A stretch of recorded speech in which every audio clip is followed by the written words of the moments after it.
Shalom Bapak Ibu, saudara-saudari yang saya kasihi di dalam Tuhan.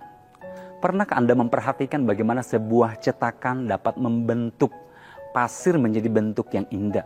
Suatu hari ketika saya dan istri menemani putri kami bermain di mall, kami mengamati sesuatu yang menyenangkan. Di hadapan kami ada permainan dengan pasir khusus dan berbagai cetakan. Ketika pasir ditekan ke dalam cetakan dan dikeluarkan, hasilnya begitu sempurna, persis seperti bentuk cetakannya. Pengalaman sederhana ini membawa kita kepada kebenaran yang jauh lebih dalam tentang bagaimana Allah menciptakan manusia.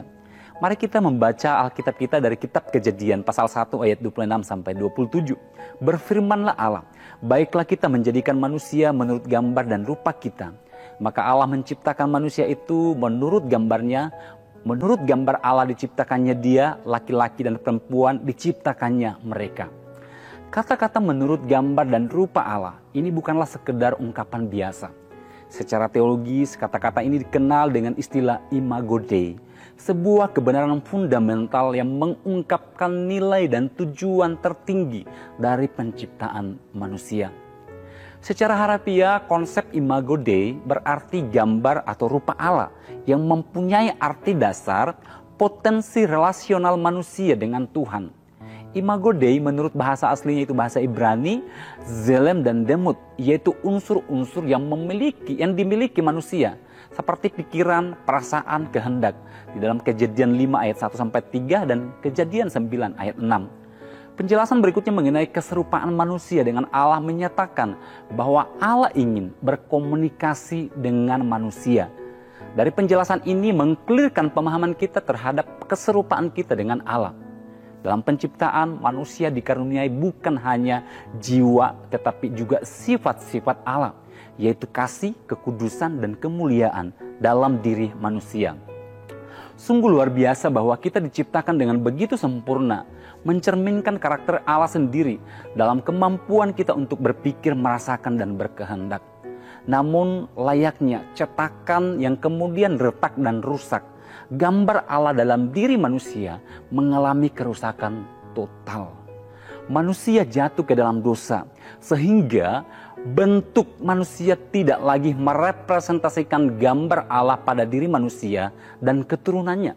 Kejadian 5 ayat 3. Kerusakan akibat dosa ini begitu total dan meluas, bahkan mempengaruhi seluruh aspek keberadaan manusia. Seperti yang dituliskan oleh Louis Berkop menjelaskan bahwa akibat dari dosa manusia adalah kerusakan total dari natur manusia. Dosa manusia segera merambat pada seluruh manusia dan seluruh naturnya tidak ada yang tidak tersentuh oleh dosa. Seluruh tubuh dan jiwanya menjadi cemar oleh karena dosa. Kerusakan ini dituliskan dan diceritakan dengan jelas di dalam Alkitab. Seperti kitab Kejadian ayat 5, Mazmur 14 ayat 3, dan Roma 7 ayat 8. Saudara, cerita ini tidak berakhir dalam kerusakan. Seperti seniman yang tidak membiarkan karya agungnya tetap rusak, Allah memiliki rencana pemulihan yang sempurna melalui Yesus Kristus. Melalui karya penebusan Kristus di kayu salib, jalan pemulihan sudah dibuka. Sebab itu kita yang dibenarkan karena iman, kita hidup dalam damai sejahtera dengan Allah oleh karena Tuhan kita Yesus Kristus. Roma pasal 5 ayat 1. Saudara, jalan pemulihan sudah terbuka, namun pemulihan ini bukanlah sekedar perbaikan sebatas permukaannya saja. Allah melakukan transformasi yang radikal melalui apa yang Alkitab sebut sebagai kelahiran baru. Kelahiran baru ini menghasilkan perubahan yang nyata. Seperti pasir yang dicetak ulang membentuk pola yang baru. Demikian juga dengan kuasa Roh Kudus membentuk ulang kehidupan masing-masing manusia. Pertanyaan bagi setiap kita, bagaimana kita dapat mengenali dan menjalani proses pemulihan ini dalam kehidupan kita sehari-hari? Kita dapat mengenalinya dan mempelajarinya melalui yaitu transformasi dalam cara kita berpikir dan mengambil keputusan. Transformasi dalam cara kita mengasihi dan memperlakukan sesama. Dan juga transformasi dalam hal tujuan kehidupan kita.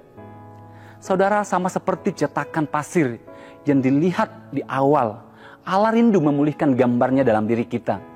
Setiap kali pasir itu dicetak ulang, ini memiliki kesempatan untuk membentuk pola yang baru.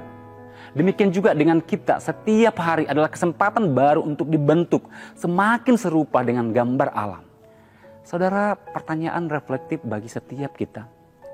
Sudahkah saudara dan saya mengalami pemulihan gambar Allah dalam kehidupan kita?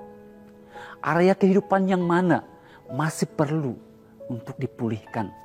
Langkah apa yang akan kita ambil hari ini untuk memberi ruang bagi Allah bekerja untuk memulihkan gambarnya di dalam diri kita?